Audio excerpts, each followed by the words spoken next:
Salvete omnes. This is Abbey Latin Liber Primus, chapter 11. This is the Lectio Latina of chapter 11, the Latin reading.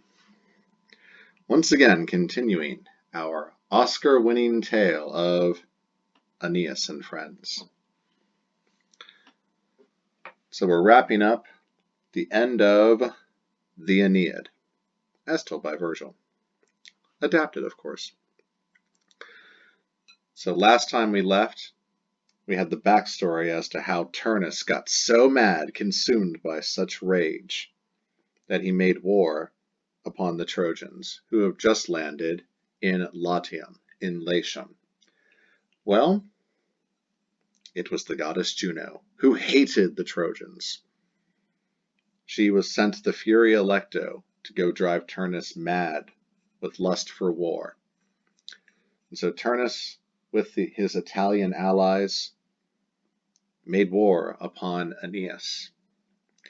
But Aeneas eventually got the upper hand, and magna erat audacia Trojanorum sociorumque, et proelio magno Aeneas multis militibus copias Italas oppugnavit ac superavit. Excellent. Magna, from magnosaum, big, great, large. Great. Could either be nominative singular feminine or nominative or accusative plural neuter. Erat, third person singular, imperfect active indicative of sum esse fui futurus. That's a linking verb. So magna, erat, great was something. How about audacia, I, feminine. Daring, boldness, audacity. It's the opposite of timor, which is fear, timidness, or cowardice. Audacia is like bold, rushing madness. It's you have no caution. You've thrown away all hope of safety. Audacia, boldness, daring, audacity. Trojanorum, Trojanorum being genitive plural of Trojanosaum. These are the Trojans, the Trojan people, plural. So audacia, the boldness of the Trojans. Great was the boldness of the Trojans, the daring of the Trojans, the mad fighting of the Trojans. Sociorumque, from socius, e masculine, ally, comrade. This is genitive plural, like Trojanorum. The que, the enclitic que, links the two of these, Trojanorum and Sociorum. So these are the genitives, both of them possessing the audacia. The Trojans own the daring boldness as well as the allies and the allies. The daring and boldness, that's our nominative subject, of the Trojans and the allies, we could say their allies, erat, was great. Great was the audacity, the daring, the boldness of the Trojans and their allies. Et, and also, conjunction. Et proelio, from proelium, e neuter, battle. Magno, from magnosaum, once again, magno agrees with proelio. It's either going to be the dative singular neuter or the ablative singular neuter. If it's ablative, it's going to be ablative of means, so by means of a great battle, which in English we would say in a great battle. And if it could be dative, we don't know. We'll move on.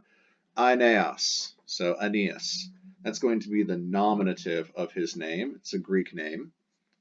Multis militibus. Multis, from multus aum, much, plural, many. It's either dative or ablative plural. Could be any gender, masculine, feminine, or neuter. Militibus, from miles militus, masculine, a soldier. So this is either going to be dative or ablative plural. Well, it could be indirect object if it's going to be dative, or it's going to be ablative of means if it's going to be by means of something. So copias, copiae aurum, feminine plural, means forces or troops. It could be the, well, it's got to be plural. I mean, the singular is copiae feminine, resource or wealth, plenty. but it's probably going to be forces or troops with the adjective Italas from Italus Italian, agreeing with it. Italas being the accusative plural feminine, to agree with the accusative plural feminine kopios. So here we definitely have an accusative direct object, no preposition in front of it. So Aeneas is our subject. He's going to do something to the Italian forces, probably by means of a great battle and by means of many soldiers. Oppugnavit, and that answers that. From oppugno, oppugnare, oppugnavi, oppugnatus. It's not just pugno, to fight, it's oppugno, to attack, to assault. So Aeneas, he attacked. It's perfect tense. There's the perfect stem of the verb, third principal part, chop off the I, and then when you add the perfect endings, I isti it, imus istis erunt, it being the third person singular, perfect tense, active voice, indicative mood. So Aeneas did the thing. We don't say, we say he attacked, he assaulted. So Aeneas, in a great battle, and with many troops, or I'm sorry, with many soldiers, he attacked the Italian forces. Aeneas attacked the Italian forces in a great battle with many soldiers. Ak is a souped up et. So et started working out and turns into ak. Ak if the next word starts with a consonant. Atque is the alternate form if the next word starts with a vowel. Next word, superavit, starts with a consonant, so we use ak. It's and also, and even, I say, I dare say, even so also, ak. He, Aeneas, not just oppugnavit, but he ak, and also, I dare say, superavit. He also defeated, overcame, surpassed. Probably has the same direct object, kopias italas. And that's the period, so the end of the sentence.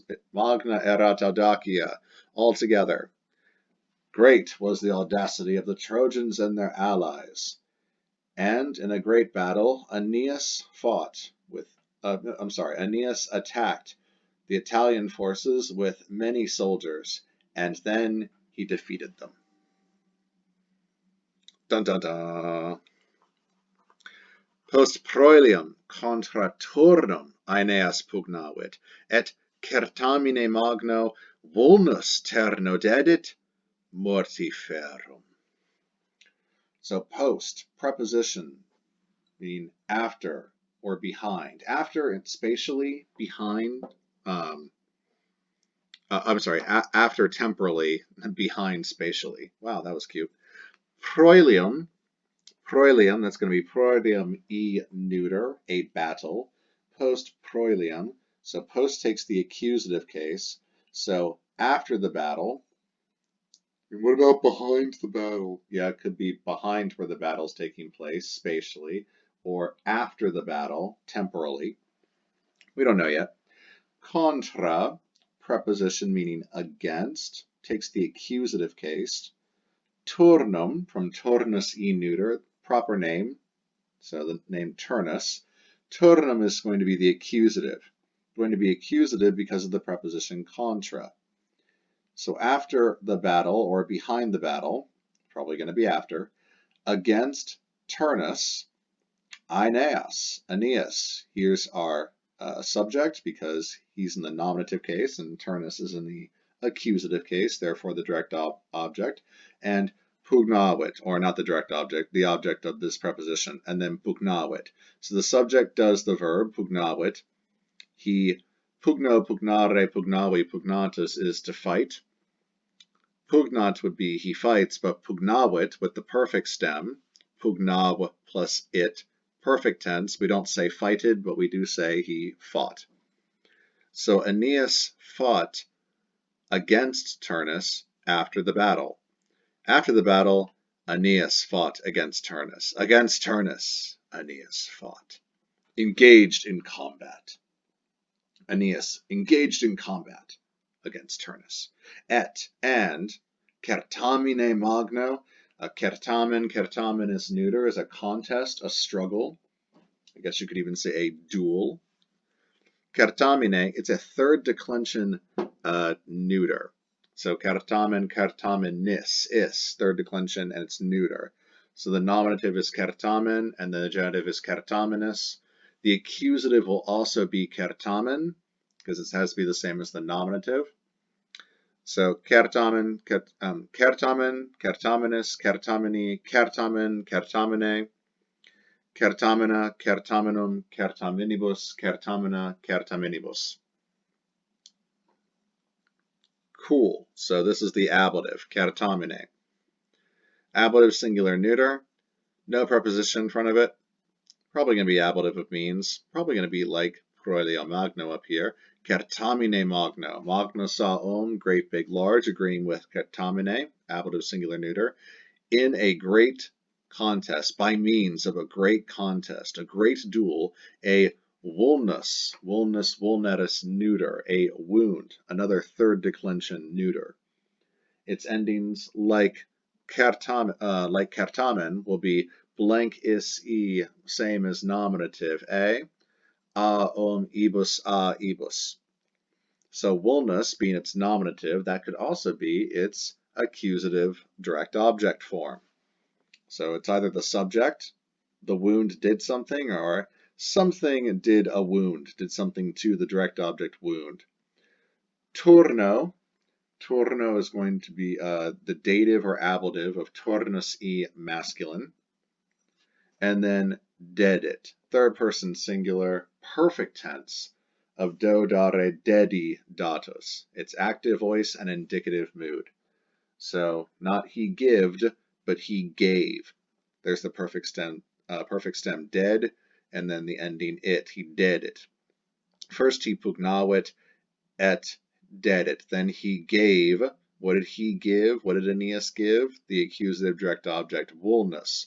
A wound to whom? To turno, to the dative indirect object turnus.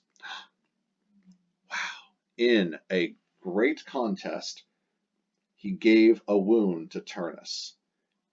Mortiferum. Oh no, that's an adjective. Mortifer, mortifera, mortiferum, which means death bringing. Mortifer can also mean deadly or fatal.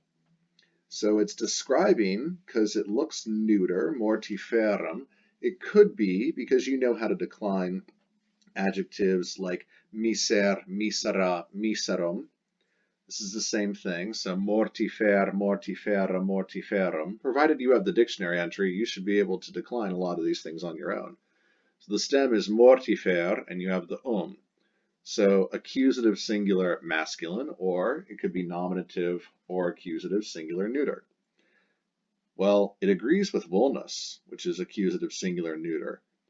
It's just placed far away from it to delay the suspense, or keep the suspense going, to delay the outcome of what's going on, keep the suspense up. So in a great contest, he gave a wound to Turnus, a deadly one. He gave a deadly, a fatal wound to Turnus. Not just a wound, but a deadly wound.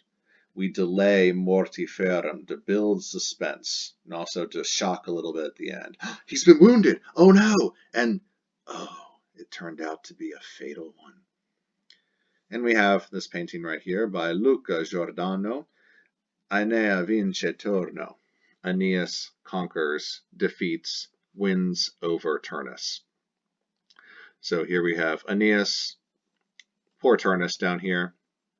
Here we have Juno, and here we have Venus. Itaque, and so, and thus miser. Miser, misera, miserum, which declines like mortifer, mortifera, mortiferum. So this is going to be nominative singular masculine, so the subject, and so some wretched man, mortuus est, died. Rex Rutulorum, the king of the Rutulians. And so, wretched, he died, the king of the Rutulians. And so, the king of the Rutulians died, wretched, poor. Unfortunate. Oh, so sad. Another victim of the gods. Tantai animis caelestibus ierae. Can such anger exist in the hearts of the gods? Postbellum miserum, socii erant Aeneas et Latinus. So postbellum, after the war, postbellum miserum, the war was wretched. Miserum. After the wretched war, socii, allies, erant, were Aeneas et Latinus. So soci is going to be predicate nominative, giving more information with our linking verb about the subjects Aeneas, Aeneas, and Latinus, king of the Latins, the king of this area here, Latium. So a king in Latium, not a king of Latium, in Latium. So after the wretched war, Aeneas and Latinus were allies. Rex filiam Laviniam in matrimonium duci Traiano dedit, et post regis mortem Aeneas regnum Latinorum obtenebat. So Rex, the king, nominative singular masculine, Rex, the king, he's going to be our subject. Filiam, accusative singular feminine. It's probably going to be the direct object of filia I feminine, the daughter. So the king did something to the daughter. Laviniam, that's her name. Lavinia I feminine. So his daughter Lavinia. Remember, Princess Lavinia is the daughter of King Latinus. In plus the accusative would show motion towards, in plus the ablative shows location. We are in plus the matrimonium, which comes from matrimonium e neuter. So that's going to be in plus the accusative singular neuter, into matrimony, into, this is marriage, matrimonium e neuter, marriage. Notice the root is mater. Duci, from dux, ducis masculine, this is the dative singular masculine for leader, to a leader. So the indirect object, dative, receives the direct object. Traiano, from Traianosaum, is also dative singular masculine to agree with duci.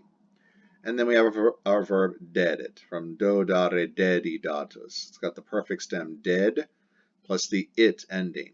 Remember, the perfect tense endings are I isti it, imus istis erunt. So the king did the verb, because he's the subject. Rex dedit, the king gave. What did he give? Well, it's whom? His daughter Lavinia.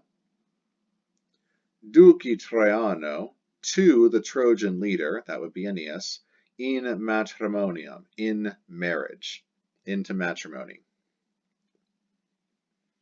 Et, and, post, which takes the accusative, regis, which is not accusative, that's rex regis masculine, so that's genitive, kings, of the king, after the mortem.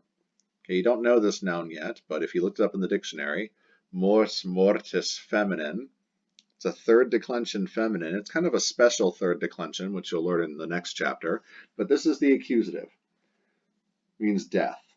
So post-mortem, after the death, a post-mortem is conducted after the death.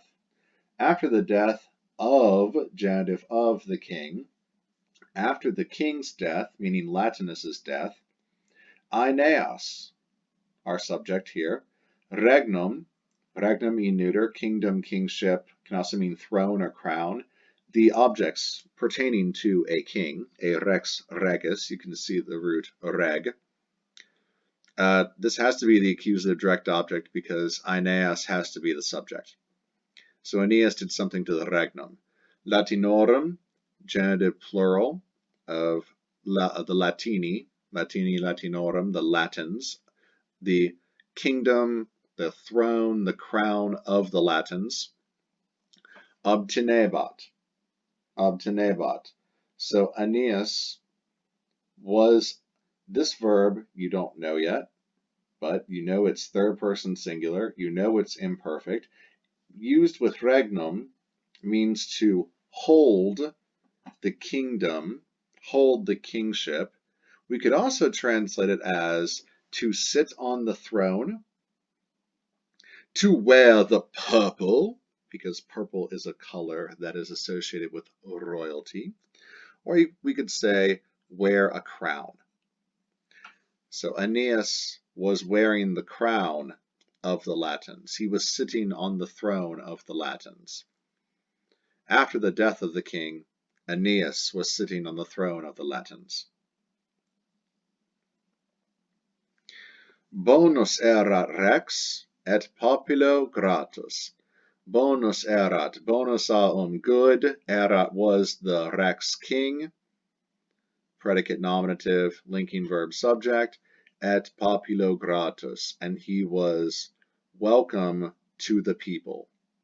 Welcome to the people. Gratus, nominative singular masculine, another predicate nominative. The king was welcome.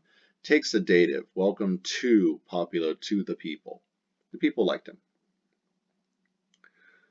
Cum Lavinia et Ascanio Iulo filio in oppido Lavinio habitabat. Cum, preposition meaning with, takes the ablative to show accompaniment or manner.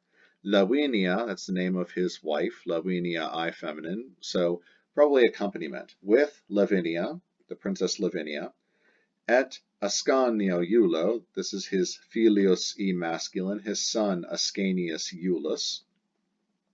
In oppido Lavinio, in the town, in English we say the town of, the city of, the county of, the state of, the district of, but in Latin they just take the name of the town, city, state, district, whatever, and put it in the same case as, in this instance, as oppidum, so oppido.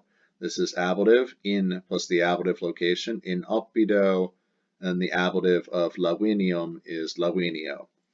Yes, Aeneas founded a town, named it after his wife, Lavinia. He founded the town of Lavinium right here on the coast where he landed. And he habitabat, so he was living. Aeneas was living with Lavinia, his wife, and Ascanius Iulus, his son, in the town of Lavinium. Said, but, sorry, only one T. Now that I have your attention. Said, but, post, after tres aistates, tres is 3, aistates, from aistas, aistatis, feminine, after 3 summers. 3 summers later. After 3 summers, e vita excessit Aeneas. Oh, so sad. E vita excessit. He out of his life left. He left from his life. Oh, when's he coming back? Well, he will not be. Oh, this is a euphemism. We don't want to say he died, so we say he left from his life. Yes, he's taken a breather from his life. Give him a little bit of air. Aeneas. So Aeneas, he left from his life. We could say that he departed from this plane of existence, off this mortal coil, or we could say that Aeneas passed away. But after 3 years, Aeneas passed away. Only 3 years, tres aistates. Post patris mortem, Ascanius Iulus regnum obtinebat, et oppidum in monte Albano novum et magnum parabat. So post takes the accusative, that would be mortem again, with patris, a genitive, snuggled very closely and nicely in between. Post patris mortem, after the death of the father. Whose father? His father, Ascanius Iulus. That would be the filius Aenei, the son of Aeneas. After the death of his father, Ascanius Iulus regnum obtinebat. He, like his father before him, he was wearing the crown. He was sitting on the throne. He was holding the kingdom, holding the kingship. And oppidum, a town, in Monte Albano. A mons montis masculine is a mountain or a hill. and the Albanus it's an adjective meaning Alban. The Montes Albani were the Alban Hills, or the Mons Albanus, the Alban Mount, the Alban Hill. Right here. Yes, the Alban Hills in Mons Albanus, the Alban Mount. Novum et magnum, novus new, strange, fresh, recent, et magnum, magnus big, great, large, parabat. So he, Ascanius Iulus, is our nominative subject. What did he do after the death of his father Aeneas? Well, he was holding the kingdom, he was sitting on the throne, wearing the crown, and he was preparing a town, an accusative direct object town. Well, where? On the Alban Mount. That was novum et magnum. He was preparing a new and great town on the Alban Mount. Novo opido erat nomen Alba longa. Dun dun dun. Novo, from once again novus aum. Opido, from opido mean neuter. So either the dative or the ablative singular neuter. Erat, well, if it's ablative, it's got to be ablative of means, by means of the new town. But we have erat, a linking verb here, imperfect third person singular active indicative, form of sum, esse fui futurus. So something was, the nomen nominis. Remember, if you want to ask someone's name, you would ask them, quid nomen tibi est? We use a dative of possession there. Quid nomen tibi, tibi est. What is the name to you? The name dative of possession to the new town, the novo opido, the name of the new town, we could say in English. The name to the new town was Alba Longa. The new town's name was Alba Longa. Dun dun dun. So Alba Longa, located right here. It's called Alba because it's located at the foot of the Mons Albanus, the Alban Hill, the Alban Mount. And it's called Longa because it hugs the base of the hill. So it is longer than it is wide because it hugs the foot of the hill, of the Alban Mount. We will hear quite a bit about the Alban Mount in the early history of Rome. Optime, very well done. You are now ready to move on to the next chapter. Valete omnes.